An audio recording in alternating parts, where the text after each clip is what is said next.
حضرت سیدنا جعفر طیار رضی اللہ تعالیٰ عنہ کی ذات وہ عظیم ذات ہے کہ جو نبی پاک علیہ الصلوۃ والسلام کے سکے چچا زاد بھائی ہیں، اور جناب حضرت مولا کائنات شیر خدا کرم اللہ وجہ الکریم کے سکے بھائی ہیں، اور آپ سے عمر میں 10 سال بڑے ہیں۔ حضرت علی سے عمر میں 10 سال بڑے ہیں حضرت جعفر طیار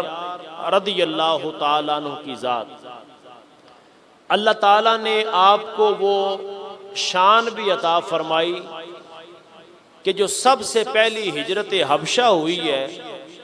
اس کا امیر نبی پاک علیہ السلام نے حضرت جعفر طیار کو بنایا تھا۔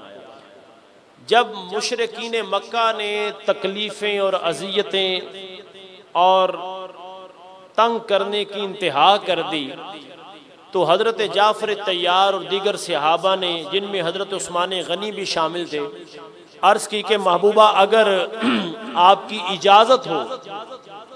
تو ہم ہجرت کر جائیں۔ تو نبی پاک علیہ السلام نے اجازت فرمائی،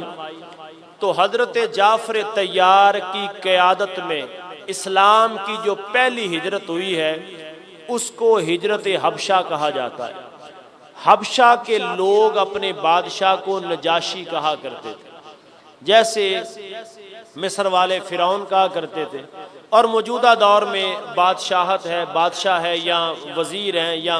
اسی طرح وزیر اعظم یا صدور ہے۔ تو اسی طرح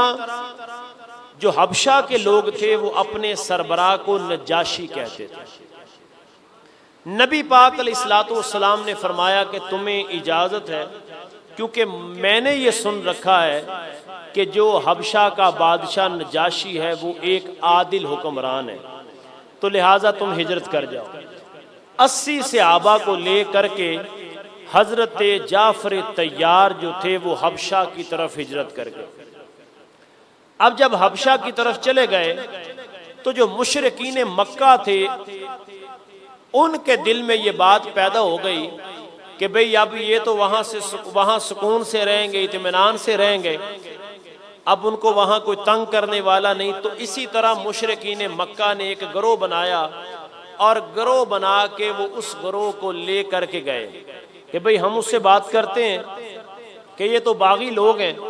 نہ یہ ہمارے دین کو مانتے ہیں اور نہ یہ تمہارے دین کو مانتے ہیں، عیسائی بھی نہیں ہیں، یہ ایک نیا دین لے کے آ گئے ہیں، یہ تو لہٰذا یہ باغی ہیں، ان کو واپس ہمارے حوالے کیا جائے تاکہ وہ ظلم و زیادتی کریں۔ جب بھی کسی ملک کا بیڑا غرق ہوا ہے وہاں کے وزیروں نے کیا ہے، وہاں کے وزیروں نے کیا ہے۔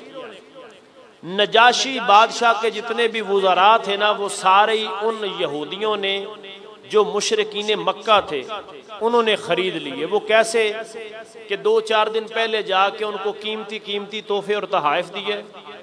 اور انہیں اپنا سارا مدعا سنایا۔ انہوں نے کہا کہ جب ہم بادشاہ کے دربار میں بات کریں گے تو آپ کو چاہیے ہمارا ساتھ دیں۔ انہوں نے کہا بالکل دیں گے جناب۔ جیسے ہی یہ لوگ اپنا مدعا بیان کرنے کے لیے بادشاہ کے دربار میں گئے، بادشاہ سے بات چیت شروع کی، ساری بات سنانے لگے، تو بادشاہ کے جتنے بھی وزیر تھے انہوں نے کہا بالکل بادشاہ جو یہ کہہ رہے ہیں یہ صحیح کہہ رہے ہیں۔ بادشاہ غصے میں آ گئے، اس نے کسی وزیر کی نہیں سنی، اس نے کہا پہلے ان لوگوں کو بلاؤ تو صحیح، انہیں ان لوگوں کو میرے سامنے بٹھاؤ، میں ان سے بات کرتا ہوں، پھر پتہ چلے گا کہ سچا کون ہے اور حق پر کون ہے۔ اب وزیروں کی جو انہوں نے پلاننگ بنائی تھی وہ ساری دھڑی کی دھڑی رہ گئی۔ اب یہ مسلمانوں کے گروہ کو بلایا گیا، ان کا قائد بنے حضرت جعفر طیار، سب کہے رضی اللہ تعالیٰ عنہ۔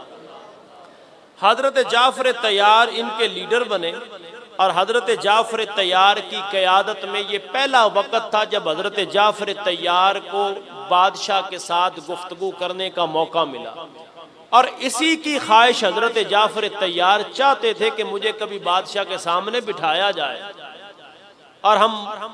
روبرو ہو کر کے کوئی بات کریں، مجھے بٹھایا جائے ان کے سامنے۔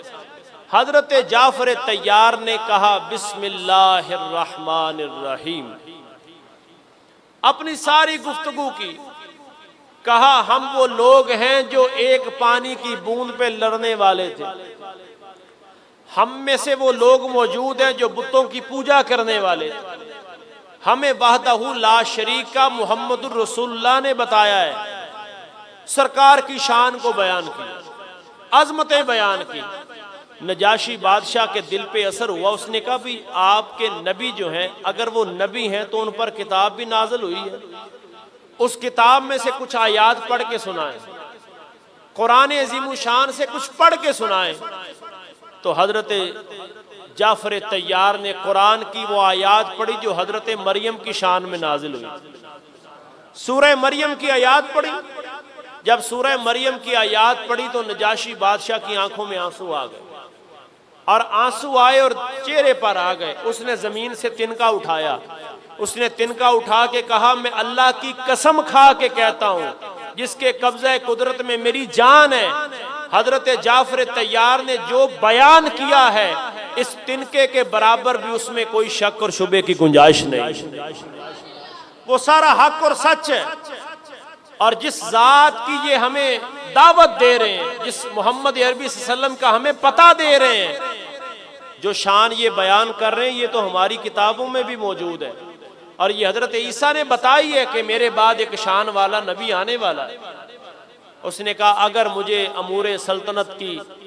اور یہاں کی مصروفیات کی فکر نہ ہوتی تو میں جاتا اور جا کے مکہ پاک میں جا کر کے رسول اللہ کے نالین کو اپنے سر پہ رکھتا۔ یہودی کس غرض سے گئے ہیں کہ جناب ان باغیوں کو حوالے کیا جائے اور ان پر ظلم ہوگا، لیکن واہ اسلام کی فطرت میں اللہ نے لچک دی ہے، اتنا ہی یہ ابھرے گا جتنا کہ دباؤ گے، اتنا ہی یہ ابھرے گا۔ گئے تھے ان کو وہاں سے نکالنے کے لیے، کہا میں آپ کے ہاتھ پر ایمان لاتا ہوں۔ نجاشی بادشاہ نے کہا میں اسلام قبول کرتا ہوں، اور اب آپ ہمارے وی آئی پی مہمان ہیں، آپ کے رہن سہن کا، آپ کے لباس کی ذمہ داری ہماری ہے، جتنی دیر دل چاہے آپ کا رہ سکتے ہیں۔ اور مشرکین کو کہا کہ اس سے پہلے میں حکم جاری کروں تم سبھی کے سبھی اسی وقت میرے ملک سے نکل جاؤ، اس سے پہلے تم پر سختی ہو۔ گئے تھے نکالنے کے لیے، اسی لیے کہتے ہیں کہ کسی کے لیے گڑھا نہ نکالو، اپنی قبر پہلے نکلتی ہے۔